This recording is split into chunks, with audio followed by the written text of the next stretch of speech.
цаг видео үзүүлж байна. Монголын арим дэлхийн анхны террорист бүлэглэлийг дарсан түүх.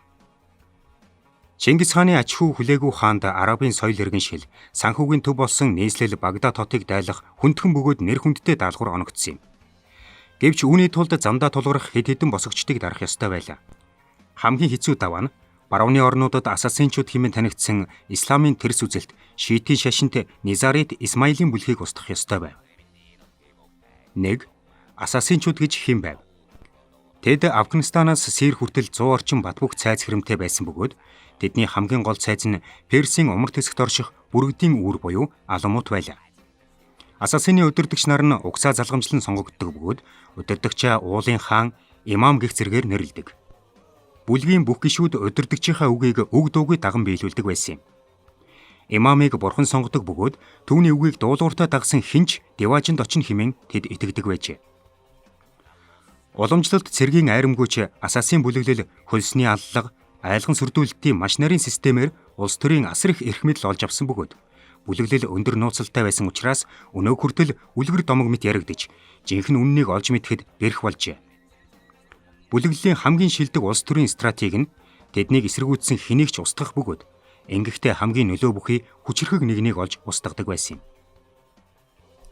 Исламын шашны үзлийн төлөө амнасаа өргөж, деважинд очиход бэлэн залуу эрсийг бүлэглэл дуртаяа элсүүлдэг байлаа.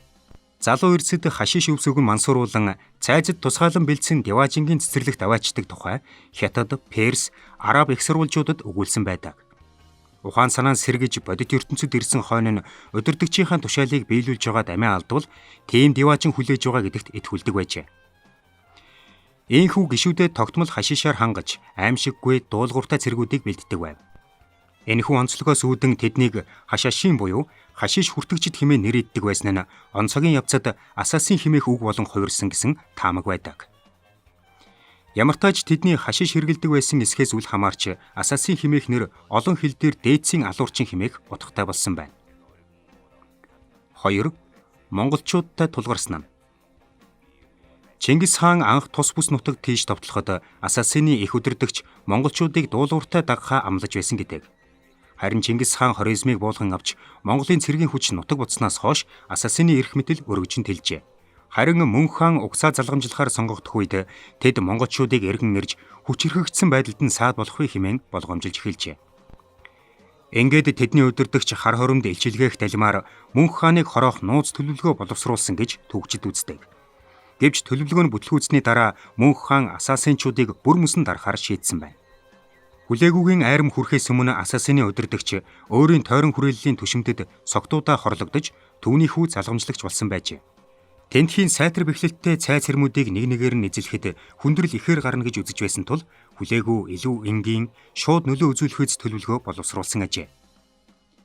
Ингээд хүлээгүү бурхан мэтээр хөндлөгдсөн удирдагчийг олзолж түнчлэн цэргийн их хүчээр сүр үзүүлж сэтгэл зүйд нь нөлөөлж түүнийг бууж өгвөл өршөөл үзүүлэх болцол тавихаар болжээ. Удалгүй монголчууд имамын суудаг гол цайз руу довтлсон бөгөөд монгол цэргүүд их цхан хэрмийн өндрийг алдаа мадаггүй тооцоолж авирч чадж байсан нь тухайн үедээ цайзын амьд үлдгэсдийг гайхшруулж байсан гэдэг. Цэргийн хүчин галт зэвсгийн хүч өршөөн хэлтрүүлэх санал хамтдаа хэрэгжиж 1256 оны 11-р сарын 19-нд имам монголчуудад бууж өгчээ. Хүлээгүү имамыг гартаа оруулсны дараа түүнийг асасын бүлэглэлийн цайз тус бүрээр дагуулan явж дагагчдыг бууж өгөхийг шаардсан байна. Ингэхдээ имамд найрсаг хандаж шаардсан бүхэл үйлчилгээг үзүүлдэг байсан бөгөөд охид эмэгтэйчүүдээр хүртэл хангадаг байжээ. 1257 оны хавар асасины бүх цайзыг эзлэн авсны дараа имам хар хоромд очиж өөрийн биеэр мөн хаантай уулзахыг хүссэн байна. Хүлээгүү түүнийг Монголд хүрэх урд удаан аялалд илгээсэн ч түүнийг ирэхэд мөн хаан уулзахаас татгалцсан бөгөөд улмаар Монгол цэргүүд түүнийг бараа бологцоттой хамт хар хурмын ойролцоо хуулан даваачин хороосон байна. Танд энэ бичлэг таалагдсан бол лайк дарж, манай цаг видео чанелыг сабскрайб хийж, шинэ бичлэгүүдийг цаг алдахгүй хүлээн аваарай.